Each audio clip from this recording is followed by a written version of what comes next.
Question transversale.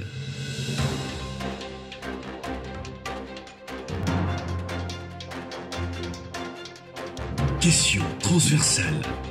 Décryptage, analyse, fait d'actualité. Pour de vues croisées, suivez le magazine Question transversale avec Steve Mbouyi qui fait les points avec ses invités. Bienvenue. Vital Kamerhe se trouve actuellement en détention à la prison centrale de Makala. En cause, des soupçons qui pèsent sur sa plausible implication dans le détournement des deniers publics estimé à 57 500 000 $ américains. Des fonds qui étaient alloués à la réalisation du programme de 100 jours initié par le chef de l'État.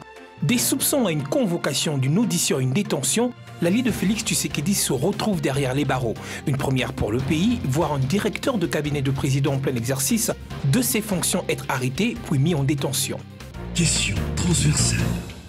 Il est appelé par certains président bis du fait de son autorité et des décisions importantes prises qu'on lui attribue d'ailleurs parfois. Kamerhe Wakadingi, soupçonné d'avoir détourné des fonds de l'État en passant par l'attribution des marchés publics de gré à gré, dans le cadre, je le rappelle, du programme de 100 jours initié par le président de la République. Mais qu'en est-il justement de ce vaste programme? Les précisions de Seda Moulumba. Le programme est osé, ambitieux et audacieux. Il comporte plusieurs volets, notamment la réhabilitation d'infrastructures socio-économiques, la sécurité et aussi des mesures de décrispation. Construction de routes, réhabilitation des écoles et de centres de santé, amélioration du pouvoir d'achat des populations, mesures d'aide aux démunis. Le défi du nouveau président est vaste mais circonscrit. Le président de la République, Félix Tshisekedi, annonçait également des mesures en faveur de la promotion de l'emploi, principalement pour le jeune, mais aussi pour assurer la sécurité dans plusieurs zones du pays en conflit. Dans son allocution du 2 mars 2019, jour du lancement officiel de ses travaux, il n'avait pas manqué de faire un clin d'œil au secteur privé. Le chef de l'État congolais avait assuré qu'il accorderait une attention particulière au secteur minier avec la mise en place d'une structure au niveau de la présidence qui sera chargée du suivi du secteur minier. Objectif, l'assainissement du climat des affaires, la vulgarisation du nouveau code minier et la construction de contrats miniers gagnant-gagnant. Selon le budget estimatif, le programme d'urgence nécessitait une enveloppe de 497 millions de dollars américains avec un taux d'exécution global évalué à 70%. On se rappellera que le programme de 100 jours est en principe hors budgétaire parce que non prévu dans le budget 2019. C'est ainsi que lors de son lancement, le chef de l'État avait clairement spécifié que ce programme serait financé par le Trésor public et d'autres établissements publics dans le Fonds de promotion de l'industrie FPI et le Fonds d'entretien routier FONER. Félix Tshisekedi est nouvellement élu, mais encore en place le gouvernement Tshibala démissionnaire. Il était pourtant important de ne pas croiser les bras, le pays devait continuer à tourner. Par ce programme, les successeurs de Joseph Kabila a voulu imprimer sa marque et convaincre dans un délai de grâce relativement court au regard de la tâche. 100 jours pour marquer la rupture et annoncer les couleurs du nouveau mandat, un mandat que le chef de l'État ne cesse de vouloir comme celui de Zaction. En septembre 2019, son nom avait déjà été cité dans une affaire de disparition présumée de 15 millions de dollars américains. Une enquête est ouverte, mais malheureusement qui ne saura prouver son implication dans l'affaire. Mais pourtant, cette fois-ci, le dossier de 100 jours semble ne pas avoir joué en sa faveur. Les soupçons pèsent de plus en plus, ce qui va d'ailleurs conduire à sa convocation en date du 6 avril au parquet de Matete où il ne se présentera pas pour erreur de datation. Alors, une seconde convocation lui est adressée régulièrement. Cette fois, il se présente non en cavalier solitaire.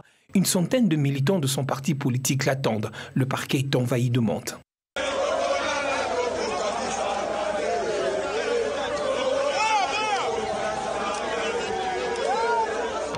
Morale. Il est venu répondre effectivement à l'invitation que le parquet de Matete lui a accordé. On est là dans les calmes, mais on est bien discipliné. Comme l'INC, c'est les partis les plus disciplinés de toute la République. Une ambiance pleine d'optimisme qui va très vite se transformer en désolation. Kamerhe semble ne pas avoir convaincu le procureur. Alors la décision tombe, il doit être placé en détention préventive. Ses gardes-corps cèdent la place aux gardes pénitentiaires, plus de palais, direction la prison. Ses avocats tentent malgré tout de demander une remise en liberté provisoire, ce qui ne leur sera pas accordé. Le prévenu doit comparaître en audience foraine. Le 11 mai débute une série d'audiences de ce qui se présente comme un procès historique. La première audience était consacrée à l'identification. Il s'agissait, pour toutes les parties, de décliner leur identité. Vérifier si le présumé au procès sont bel et bien ceux qui sont présents devant les juges. Ensuite, il s'est agi de l'instruction. Des questions posées à chaque partie sur l'objet du procès. L'avant-dernière audience a été consacrée à la disposition des témoins, des renseignants et des témoins cités. Ils ont comparu pour répondre aux questions du tribunal. Question transversale. Plusieurs témoins et renseignants ont été appelés à comparaître lors de la 4e audience tenue le 4 juin dernier. Parmi eux, le directeur général de la Direction générale du contrôle des marchés publics. Intervenant au sujet des contrats initiaux et avenants, ce dernier a noté que seul le contrat régulier en vigueur et valable est celui de 26 750 000 $ américains. Michel Ngongo Saloumou. Nous avions accordé l'avis de non-objection au projet d'avenant.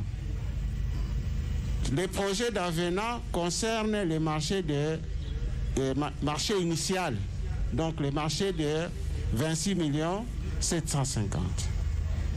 Cette lettre-là, qui accorde cet avenant, ce projet d'avenant,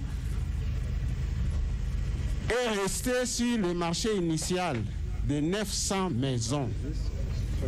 On a autorisé seulement la réduction du nombre de provinces de 9 à 5. Mais au reste, un avenant n'est pas un marché nouveau. Alors, comment expliquer ce passage de 26 750 000 $ américains à 57 500 000 $ américains? La question a été abordée au cours de cette audience. La somme décaissée, je le rappelle, était de 57 500 000 $ américains, alors que le contrat contenant cette somme n'aurait pas reçu le quitus de la DGSAMP, une somme que le directeur de cabinet du chef de l'État aurait donnée lors d'être débloqué. Faux, Vital Caméré refuse d'endosser cette responsabilité. Non seulement je n'ai pas donné injonction, parce que je n'en ai pas le pouvoir d'injonction en ce qui concerne les ministres, c'est le Premier ministre ou le Président de la République. Et donc je voudrais vous dire que pendant que nous faisions la conception, ces documents ne sont pas tombés du ciel. Les documents, pour nous, M. Bitakwira avait déjà signé en avril 2018 ce contrat-ci avec Samibo. Il l'avait déjà signé et il n'a pas nié hier. Et à notre arrivée, ce contrat avait encore sa validité. Sinon, on ne parlerait pas d'avenant. L'avenant, c'est sur quelque chose qui existe. Sinon, on parlait tout simplement d'un contrat entre Samibo et le ministère du Développement rural. Question transversale. Place à présent au cœur du débat. La prochaine audience sera donc consacrée à la plaidoirie. La défense va présenter ses moyens de disculper son client, tandis que de l'autre côté, la partie civile va tenter d'enfoncer l'accusé. Oswald Bafouméniaka. Le tribunal ayant recueilli les motifs du ministère public pour lesquels il conduit les prévenus devant les juges, les parties et le tribunal ayant entendu la version des prévenus et du ministère public et de la partie civile, et même les dépositions des témoins, le tribunal voudrait maintenant entendre par rapport aux faits contre lesquels les prévenus comparaissent, quels sont les moyens des droits que chaque partie a pour sa défense. C'est-à-dire, il consiste pour les ministères publics à dire, au regard par exemple des faits, les détournements et la corruption se cristallisent par tel acte, qui sont punis par tel article du Code pénal congolais, livre 2. Et les parties de la défense aussi, à leur tour, c'est-à-dire les prévenus, vont dire avec leurs moyens de défense pourquoi les faits pour lesquels ils sont poursuivis ne constituent pas au regard de la loi les infractions ou les incriminations pour lesquelles ils sont traînés devant les tribunaux. Parce que jusque-là, il faut préciser, toutes les parties ont plaidé non coupables. Donc, aucune partie au départ n'a accepté de plaider coupable, c'est-à-dire que toutes les parties, c'est-à-dire tous les prévenus, contestent les faits pour lesquels ils sont appelés maintenant au tribunal. Et c'est ça la plaidoirie. Question transversale. Et c'est par ici que prend fin ce numéro. Cette émission est également à suivre sur notre chaîne YouTube et nos différentes plateformes digitales, Apple Podcasts, SoundCloud et Spotify. À très bientôt.